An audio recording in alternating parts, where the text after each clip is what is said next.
700 लोग मर गए, सड़कों पे मर गए, धक्के खा के मर गए, हार्ट अटैक से मर गए, वहाँ लाठियों से मर गए, वाटर कैनन चलाई। ये सब क्या था? तब समझना चाहिए था। अब क्यों समझना? बहुत देर हो गई। लगातार इन 14 महीनों में संशोधन की बात भी होती रही और ये लोग बाग महसूस करने लगे, सरकार भी और जो गैर किसान हैं वो भी, कि कुछ कमियां हैं। केवल और केवल राजनीति है। कृषि कानूनों को लाना जिस तरह से लाया गया उससे केवल राजनीति दिखती है। अब जिस तरह से वापस लिया गया वो भी राजनीति दिखती है। मोदी जी के आम जनता बहुत ज़्यादा इसमें खिलाफ है। अगर मोदी जी यहाँ पे रैली करेंगे तो योगी जी का नुकसान करेंगे और योगी जी की जो बनती हुई सरकार है उसे ये नुकसान पहुँचा देंगे और हद देंगे। 3 कृषि कानून वापस हुए तो लोगों ने कहा लोकतंत्र जिंदा है। नमस्कार, मैं हूं अनमोल शर्मा। राजनीति एक्सप्रेस का सफर मेरठ पहुंचा है और मेरठ में एक कुटिया पे आया है, चाय पे चर्चा।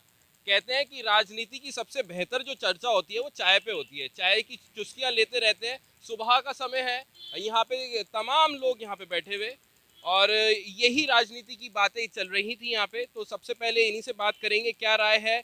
सबसे पहले यही पूछूंगा मैं कि 3 कृषि कानून वापस लिए हैं, क्या बहुत देर हो गई या फैसला सही है मोदी जी का? दरअसल कृषि के बारे में किसी बात को, कानून को या किसी चीज़ को तय करने से पहले जो जितनी गंभीरता होनी चाहिए थी, हम लोगों का मानना है कि वो सरकार ने उसका वो दायित्व जो था वो पूर्ण नहीं किया था। उसमें कुछ ज़रूर ऐसी चीज़ें रहीं जो जो लगातार इन 14 महीनों में संशोधन की बात भी होती रही और ये लोग बाग महसूस करने लगे, सरकार भी और जो गैर किसान हैं वो भी, कि कुछ कमियां हैं। हम लोग स्वागत करते हैं इस निर्णय का कि 3 कानूनों को इन्होंने वापस लिया है और भविष्य में शायद कुछ बेहतर हो, इसी की उम्मीद की जाती है। मोदी जी ने कहा था कि मैं समझा नहीं पाया जनता को और किसानों को कि ये 3 कानून कितने फायदेमंद हैं, इसलिए अभी मैं फिलहाल इसको वापस लेता हूँ। आप ये बताइए कि कितना इफेक्ट डालने वाला 2022 का चुनाव नज़दीक है यूपी में? यूपी में दरअसल ये जो केंद्र और प्रदेश की सरकार है, ये देहात के किसान के लोगों का भी इसमें सहभागिता रही है ना। तो वो चीज़ जो गांव के लिए, किसान के लिए की जानी चाहिए थी, उसकी ज़रूर कमी मिली है। मैं इससे अलग कह रहा हूँ, इन 3 कानूनों या इस प्रकरण के अलग, कि भाई ये कुछ जो किसान के लिए होना चाहिए था उसमें अभी कुछ बाकी रह गया था जो किया जाना चाहिए था। तो वो अब चीज़ें, उसका भाई परिणाम है, ये एक आदमी का विश्लेषण नहीं हो सकता, ये तो तय करेगी जनता। आप मेरठ से ही हैं, कौन सी विधानसभा आपकी मेरठ में है? मेरा विधानसभा कैंट क्षेत्र है। हाँ, बीजेपी का तो बोलबाला वहाँ पे, यहाँ पे मतलब कैंट विधानसभा में 30 साल से है। पिछली 4 बार से एक ही विधायक रहे हैं, तो कैसा काम लगा अब तक आपको?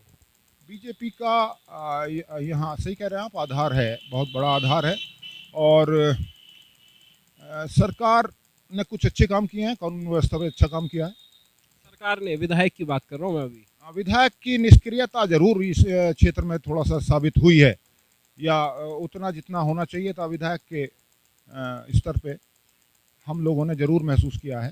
4 बार विधायक रहे सत्य प्रकाश अग्रवाल, 4थी बार उनका कार्यकाल ये चल रहा है। तो क्या आपको लगता है कि उनके नाम पे वोट मिले हैं या योगी जी के नाम पे वोट मिले हैं? मोदी जी के नाम पे भी मिले हैं, योगी जी के बाद में मिले हैं, हाँ, सत्यप्रकाश जी के भी। हाँ, बीजेपी का जो रोल रहता है वो मेन है चेहरा योगी जी और मोदी जी का। क्या नाम है भाई आपका? मेरा नाम रणबीर है। 3 कानून वापस हुए हैं, देर कर दी या सही समय पे फैसला ले लिया? बहुत देर कर दी, बहुत देर कर दी। लोग मन बना चुके हैं, मतलब लोग मन बना चुके हैं, इससे कुछ नहीं होने वाला। ये घबरा के जो अखिलेश की गाजीपुर में मीटिंग हुई है वो बहुत ज़्यादा हो गई, बहुत ज़बरदस्त भीड़ थी उसमें, और उसकी वजह से ये रात में इन्होंने डिसीजन लिया। क्योंकि 2 दिन पहले मोदी जी भी वहीं थे, मोदी जी की बसें खाली थी, सारा अमला, प्रशासनिक अमला, सारी बसें रोडवेज की जहाँ बच्चों को लेके माएँ भटक रही थी सड़कों पे, वहाँ मोदी जी के लिए भीड़ इकट्ठा की जा रही थी, जो नाकाफ़ी रही। अगले दिन उन्हें लगा कि अखिलेश ने क्या कर दिया, इन्होंने मजबूरी में वो लिया और 700 लोग मर गए किसान। अगर ये मेरी गलती हो गई या मैं नहीं समझा पाया, क्या इन्हें तब से पता नहीं था कि 700 लोग मर गए, सड़कों पे मर गए, धक्के खा के मर गए, हार्ट अटैक से मर गए, वहाँ लाठियों से मर गए, वाटर कैनन चलाई। ये सब क्या था? तब समझना चाहिए था। अब क्यों समझे? अब बहुत देर हो गई है। मतलब लोग मन बना चुके हैं अखिलेश की तरफ जाने के लिए। अब किसकी तरफ नहीं, देखिए इमरजेंसी के बाद इंदिरा गांधी को हराना था लोगों ने, उसको हरा दिया, कौन आएगा वो अलग बात है, लेकिन ये हार जाए, लोग अब ये मन बना चुके हैं। आप क्या मन बना चुके हैं 2022 के लिए? मैं पर्सनल, ये तो मेरी अपनी वो है, मैं कुछ नहीं बता सकता। आप मतलब पर्सनल थोड़ा सा, पिछली बार किसको वोट करा था उसी को वोट करने जा रहे हैं, बदलेगा वोट आप? पिछली बार मैं खुल के बता रहा हूँ, मैंने इन्हीं को वोट किया था और इस बार नहीं करूँगा। इस बार नहीं करेंगे तो अब क्या चेहरा आपको सामने लग रहा है कि हाँ ये मुख्यमंत्री बनने चाहिए? कौन?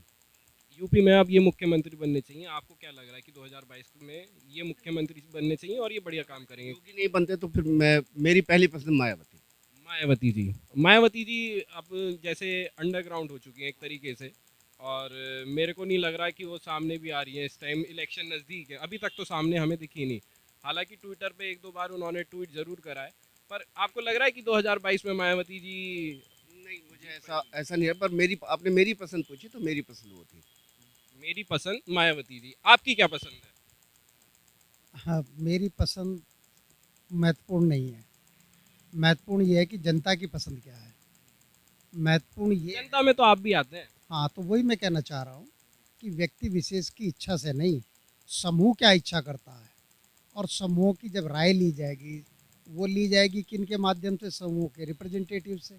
तो समूह के कौन रिप्रेजेंटेटिव कैसे इकट्ठे होके किस राय पर पहुंचते हैं, वही राय मेरी है। बहुमत। थोड़ा डिप्लोमेटिक आंसर दे दिया आपने। आप, ये डिप्लोमेटिक नहीं है, यही सत्य है, अन्यथा आप इसे एक्सप्लॉइट कर सकने की स्थिति में होंगे।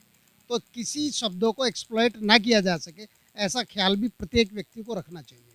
इसी तरह से लोगों के शब्दों को तरोड़ मरोड़ के आम आदमी को, इवन राजनीतिज्ञों को का दुरुपयोग किया जाता है। तो इतना तो ख्याल हमें रखना चाहिए पढ़े लिखे लोगों को कि हम किसी दुर्भावना से, बायसनेस को, चूँकि एक व्यक्ति के अंदर सब कुछ है, बेईमानी, ईमानदारी, अच्छाई, बुराई सब कुछ है, मगर सरफेस पे लाते वक्त उसे अपनी बुद्धि से सोचना चाहिए, और बुद्धि से जो अपनी ज़बान से कहेगा वो लोगों में वही मैसेज जाएगा, उसी से उसका व्यवहार तय होगा।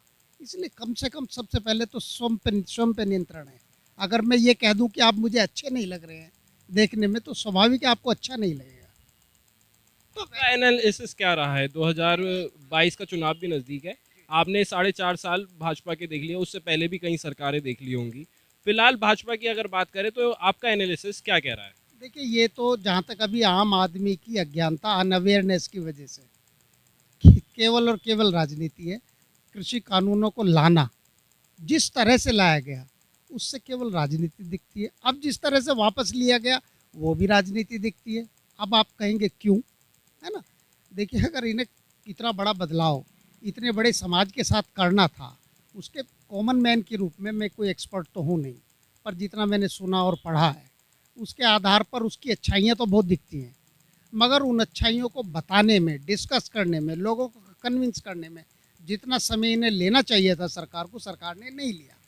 इसका मतलब ये है कि उन्होंने मुद्दा जनता के बीच में उछाल दिया, उस जनता के बीच में उछाल दिया जो जनता इन चीज़ों के बारे में जानकारी काफ़ी नहीं है उनकी। तो उन्हें कन्विंस किए बगैर आपने एक राजनीतिक चाल चली, फिर उसके बाद आपने चुनाव से पहले उसे वापस ले लिया, क्योंकि वो जानते हैं कि जनता का कॉमन मैन अपने निर्णय लेने में सक्षम नहीं है। हर कौम के जो नेता हैं, उन्हें जैसा कहेंगे, जैसा समझाएंगे, उन्हें वैसा ही वो मना लेने में सक्षम होंगे। तो मुझे ऐसा लगता है कि ये जो इन्होंने अब वापस लिए हैं, वो जो नाराज़ कौमें हैं, उन कौमों को, उनमें से छांट के कुछ नेताओं को, उनके साथ वो बार्गेनिंग कर लेंगे और वो नेता जो है मध्यस्थता करेंगे और लोगों को बहकाने में सफल हो जाएंगे। ऐसा हो सकता है, क्योंकि अभी तक की जो राजनीति है वो मैनेजमेंट की राजनीति है, कॉमन मैन की राजनीति दिखती नहीं है। वो तो, ये तो अनपढ़ पढ़े लिखे सब है। मैं तो कह रहा हूँ कि जो व्यवस्थाएं चल रही हैं, उनमें पढ़े लिखे लोगों में भी आम आदमी की चल कहाँ रही है। आम आदमी की चल कहाँ रही है? मतलब मैं आपकी पूरी बातों से ये कंक्लूजन निकाल पाया हूँ, एक तो सरकार जो है वो इंस्टेंटली फैसले ले लेती है, और ये जो फैसला लिया गया है, ये कहीं ना कहीं उन्होंने पहले ही सोच लिया था कि 2022 का चुनाव आने वाला है यूपी में, और ये कहीं ना कहीं किसानों और जाटों क्योंकि जाट ज़्यादा होते हैं किसान में, तो उनको अपनी तरफ खींचने का कहीं ना कहीं और बदलाव लाने का कोशिश थी। जी, जैसे आपने जाटों की बात की, पश्चिमी उत्तर प्रदेश क्या हिंदुस्तान की सबसे संगठित जातियों में से अगर कोई कौम है तो जाट है। जहाँ तक मैं समझता हूँ कि इस कौम का संगठन इतना उच्च है, इतना बेहतर है कि उसने उन लोगों को भी नेता बना दिया जो नेता बनने लायक नहीं थे। जैसे नाम नहीं लेंगे किसी का, मगर दुर्भाग्य इस जाति के आम आदमी का ये है कि उसे वो ऐसे नेता नहीं मिल सके जो उसके आम आदमी को उतना लाभ पहुंचा सके। मगर जाति निसंदेह सबसे संगठित है और अग्रणी है। जाट किधर की तरफ है इस बार? जाटों में डिवीजन है, ये भी एक अच्छाई का संकेत है। इसका मतलब ये है कि जाटों के बीच में शिक्षा का स्तर बढ़ रहा है, वो ट्राइबल एरा से बाहर निकल रहे हैं, वो केवल अंधे नहीं हैं, वो विचार कर रहे हैं, मगर फिर भी उसमें ना जानकारों की संख्या सबसे बड़ी है। तो उन बड़ी संख्या को एक्सप्लॉइट करने में यही मैनेजर्स, यही नेता कामयाब होंगे, ऐसा लगता है। बहुत समझदारी वाली बात करी, क्योंकि अनुभव ज़्यादा है, लग भी रहा है और अच्छी बातें करी हैं। अगर जनता में ये समझ आ जाए तो कहीं ना कहीं जो राजनीति है उस पर बहुत असर पड़ेगा और मुद्दे जो हैं वो भी अच्छे आएंगे, फिर विकास के मुद्दे आएंगे। कहने का मतलब मेरा ये है। किस तरफ जाते हुए दिख रही है अब सरकार? BJP, out and out BJP. BJP. जी। महंगाई बहुत हो गई है। कानून व्यवस्था, उत्तर प्रदेश में जो कानून व्यवस्था है वो बहुत ज़बरदस्त है और इसका क्रेडिट योगी जी को ही जाता है। लेकिन मोदी जी ने एक बार फिर दिखा दिया कि वो ऑटोक्रेटिक लीडर हैं, वो किसी की नहीं मानते, वो आदमी को आदमी नहीं मानते और जो डिसीजन लूँगा वो मैं लूँगा। I am the ultimate boss. हर बात जल्दी में रहते हैं। पहले ये कहते हैं कि जो है मैं किसानों का वो हूँ, वो लाया हूँ ये कानून, ये किसानों के लिए अच्छे हैं। 14 महीने तक उनके समर्थक सड़कों पर लड़ते रहे और अब जो है वापस ले लिया वन फाइन मॉर्निंग कि मैं किसानों को समझा नहीं पाया। रेस्पेक्टेड पीएम सर, आप ये बताइए आपने किसे समझाने की चेष्टा की? किसके पास आप गए? 700 किसान मारे गए, आपने एक भी अपॉलजी नहीं पेश की। ये तो बिल्कुल उस तरह से इतिहास में दर्ज हो गया जैसे जालियांवाला बाग, उस तरह का जो सॉन्डर्स से हमने मांगी थी, इस तरह की माफी रिक्वायर करते हैं। ये बहुत ही सुबह सुबह आए, आपने जो है ये कह दिया कि मैं किसानों को समझा नहीं पाया। आपने कब कोशिश की? आपने किस फोरम पे लोगों को समझाया? अब हम ये कह रहे हैं कि मैं ये पहले बिना हर इनका हमेशा से आप देख लीजिए ऑटोक्रेटिक इनका रवैया रहा है।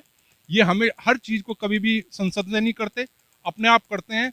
10 रुपये एकदम से पेट्रोल का डीजल का कम कर देते हैं। तो मोदी जी के आम जनता बहुत ज़्यादा इस समय खिलाफ है।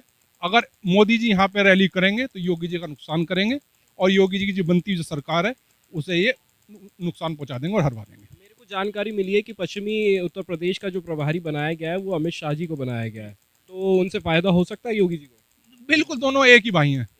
यस, ऑटोक्रेटिक डिक्टेटरशिप का दूसरा नाम है। देश में अघोषित इमरजेंसी है। आपकी बातों से ये लगा कि अगर योगी जी हारते हैं तो कहीं ना कहीं नुकसान वो मतलब उनका हाथ होगा मोदी जी और अमित शाह जी का। जैसा राजस्थान में हुआ, रानी को हरवाया इन्होंने, इसी प्रकार ये यहाँ पे जो है इन्हें हरवाएंगे योगी जी को, क्योंकि योगी जी बहुत ही शानदार मास लीडर हैं और जनता की सुनते हैं और जनता की मानते हैं। इसलिए योगी जी को सामने नहीं खड़ा होने देंगे। महंगाई मुद्दा रहेगा? महंगाई तो बहुत जबरदस्त मुद्दा रहने वाला है। हिंदू मुस्लिम? वो तो इन्होंने देश में बांट ही दिया है। हिंदू मुस्लिम पार्टी दिया है। क्या नाम है भैया? मेरा नाम बसंत तोमर। तो सबसे पहले किसानों की बात करते हैं, क्योंकि नाम से आपके लगा कि आप जाट हैं, तो आप थोड़ा सा बता पाएंगे किसानों की क्या राय है और जाट किस तरफ जाने वाला है इस बार? जाट बटा हुआ है। मुझे लगता है कि अभी भी 50% से ऊपर जाट भाजपा के साथ है और बाकी तो इधर उधर बटे हुए लोक दल और सपा में। इससे किसको फायदा होने वाला है? बटा हुआ है क्योंकि जाट का वोट इस टाइम महत्वपूर्ण है, उसमें किसान भी आ जाते हैं और जैसे अभी आपके साथी ने बताया कि जाट संगठित भी है ना? तो अगर उस कौम ने अगर कहीं पर पलटा मार दिया तो किसकी तरफ जाने वाला है? नहीं, मैंने बताया आपको कि 50% जाट अभी भी भाजपा के साथ है, ऐसा मुझे लगता फायदा किसको होने वाला है? भाजपा को हो जाएगा इससे फायदा? हाँ, क्योंकि आधा 50% तो बटा हुआ ही है। है। बिल्कुल होगा फायदा। भाजपा को फायदा होगा। तो आप किसको देख रहे हैं 2022 में? 2022 में बिल्कुल योगी जी की सरकार बनती हुई दिख रही है, साफ साफ क्लियर मेजॉरिटी क्यों? आएगी।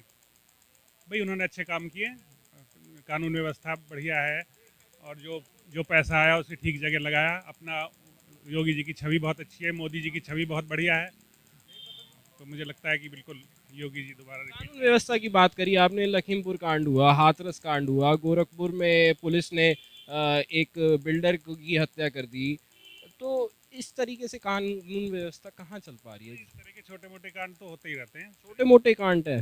बहुत बड़े नहीं कहे जाएंगे उन्हें, इस तरह का तो रातों रात हाथरस में लाश जला दी। हाँ, रातों रात जलाई है, लेकिन ठीक है, वो भी कानून व्यवस्था सुधारने के लिए जलाई, क्योंकि विपक्षी पार्टी जो है वो चाहती थी कि उसका फ़ायदा उठाएं, तो उन्होंने उस तरह से उसको टैकल किया पोजीशन को। और लखीमपुर खीरी में आप देखो कितना अच्छा टैकल किया, उन्हें जो है टिकैत को बुला लिया और उनको समझाया और सभी को अपने साथ लिया और साथ लेकर के उन्हें जो है, टिकैत साहब क्या भाजपा से जुड़े हुए हैं? अब ये तो कुछ कहा नहीं जा सकता, राजनीति का कुछ पता नहीं है। 2022 में लेकिन योगी, बिल्कुल योगी। 2022 में योगी की सरकार देखना चाहते हैं। क्या नाम है आपका? मेरा नाम दुष्यंत शर्मा है। कैसी लगी अब तक की योगी सरकार? मेरी उम्र 47 साल का मैं हूँ, न भूतो न भविष्य थी। मैंने इससे बढ़िया सरकार कभी पहले नहीं देखी और मुझे लगता है आने वाले टाइम में योगी जी आएंगे और इससे और बेहतर प्रदर्शन करेंगे। क्या क्या पसंद आया Yogi ji? Law and order. मैं जिस जगह रहता हूँ अब से करीब 5 साल पहले उस जगह रात में मुझे जाने से डर लगता था। कौन सी जगह? मैं यहाँ पे रहता हूँ मवाना रोड पे, तो काफ़ी सुनसान एरिया है, बट अभी हम लोग जाते हैं तो हमें बिल्कुल ये रहता है कि हमें कोई टच करने वाला नहीं है। सबसे एक आम आदमी को क्या चाहिए, एक आम आदमी को कानून व्यवस्था चाहिए। और बिजली जो आप देख रहे हैं, मेरा पास में ही गांव है। मेरे गांव में अब से 5 साल पहले तक 4 से 5 घंटे बिजली आती थी, आज मेरे गांव में 22 घंटे निर्बाध रूप से लाइट आती है। तो हम लोगों को और क्या चाहिए? कानून व्यवस्था सही है, बिजली सही है, सड़कें का हाल आप देखिए इतना अच्छा है उत्तर प्रदेश में। वर्ल्ड क्लास सड़कें इस समय उत्तर प्रदेश में है। जो एक्सप्रेस वे गवर्नमेंट ने बनाया, चाहे सेंट्रल गवर्नमेंट या स्टेट गवर्नमेंट, उसका कोई जवाब नहीं है। जनता ये भी कह रही है कि बिजली की आपने बात करी तो बिजली महंगी बहुत हो चुकी है। एक्सप्रेसवे की बात करी, सड़कें जो शहर के अंदर हैं उसमें गड्ढे बहुत हैं। हाईवे तो बना दिए, शहर की सड़कों को कौन देखेगा? और ये बिजली जो महंगी हुई है उसका क्या होगा? देखिए, ऐसा है कि इस देश में एक चलन चल पड़ा है, हमें मुफ्त की खाने की आदत पड़ गई है। अगर मुझे बिजली मिल रही है तो मुझे बिजली के पैसे भी देने पड़ेंगे। ये पूरी दुनिया में है। आप फ्री में कोई चीज़ अगर आप लोगे तो फिर वो 4 या 5 घंटे ही मिल पाएगी, उससे ज़्यादा नहीं मिल पाएगी। आपको बिजली अगर 24 घंटे चाहिए तो उसका पैसा तो आपको देना पड़ेगा। अखिलेश यादव जी ये भी दावा करते हैं कि हमारी सरकार में भी 20 घंटे बिजली आती थी। देखिए, अखिलेश जी हैं, विपक्ष में हैं पिछले 4.5 साल से, तो वो as a leader of opposition कुछ भी कह सकते हैं, उसके लिए स्वतंत्र हैं। लेकिन 20 घंटे कभी बिजली नहीं आई। अखिलेश जी की सरकार में 5 से 7 घंटे गाँव में बिजली आती थी, इससे फालतू कभी बिजली नहीं आई। अब ब्राह्मण की राजनीति हुई थी बीच में, आपने भी ध्यान दिया होगा, ब्राह्मणों को खुश करने की कोशिश की गई थी। तो ब्राह्मण खुश है अभी योगी सरकार से? देखिए, मैं जाति की, हम राजनीति की बात करते ही नहीं। अगर आप ब्राह्मण हैं तो आप जाति की बात करोगे ही नहीं। अभी बोले विकास दुबे मार दिया, ब्राह्मण मार दिया, वो किस बात का ब्राह्मण था? वो अपराधी था। अपराधी को जहाँ होना चाहिए योगी जी ने उसे वहाँ पहुँचा दिया। और ये अकेली ऐसी सरकार है जो जाति, धर्म, संप्रदाय के बिना देखे अपराधी को अपराधी की नज़र से देखती है और उसका एनकाउंटर करती है। बिल्कुल सही बात है। अपराधी अपराधी होता है, वो कोई जात धर्म या किसी धर्म का विशेष नहीं होता है। क्या नाम है आपका? गौतम कसाना। किस तरफ है अब मूड जनता का, आपकी राय? बीजेपी। क्यों? बीजेपी ने जो काम किया है, मैं अगर योगी सरकार ने तो ठीक काम किया ही है, चाहे विद्युत पर हो, इलेक्ट्रिसिटी पर, शिक्षा पर और सड़कों पर अच्छा काम किया है। अगर हम अपने गांव का ही उदाहरण, मैं दो को रिप्रेजेंट करता हूं कि एक रहता हूं, मैं यहाँ कैंट में हूं और गांव मेरा साउथ मेरठ में है। लाइट ही नहीं आती थी, 4-4 घंटे 5-5 घंटे लाइट आती थी कुल। अब हम ये कह सकते हैं कि वो लाइट नहीं आ रही, क्योंकि अब सरकार पर आरोप लगाते हैं कि बिल बढ़ गए हैं, मतलब फ्री की खाओ। अगर बिजली 24 घंटे चाहिए तो उसके लिए तो पे करना ही पड़ेगा, इसलिए इलेक्ट्रिसिटी के जो बिल हैं बढ़े हैं। लेकिन अगर देखा जाए तो बिजली 24 घंटे आ रही है, सड़कों पर काम इतना हुआ है, शिक्षा पर भी सुधार है। ये थोड़ी बहुत जो समस्याएं आई ये कोरोना के चलते आई, सरकार का रेवेन्यू घट गया, और जैसे ही इससे सरकार निपटेगी तो जो अर्थव्यवस्था है उसे और गति मिलेगी। और सरकार ने कानून व्यवस्था पर बहुत अच्छा काम किया है, तो इसलिए फिर से बीजेपी। आपने कहा कि आप जो अभी निवास कर रहे हैं वो कैंट विधानसभा में कर रहे हैं, गांव आपका दक्षिण में है। दोनों जगह बीजेपी के विधायक हैं। इधर दक्षिण में सोमेंद्र तोमर है और कैंट में सत्यप्रकाश अग्रवाल है। सत्यप्रकाश अग्रवाल 4 बार रह चुके हैं और सोमेंद्र तोमर अभी पहला ही कार्यकाल है विधायक का। तो आपको किसका काम ज़्यादा बेहतर लगा?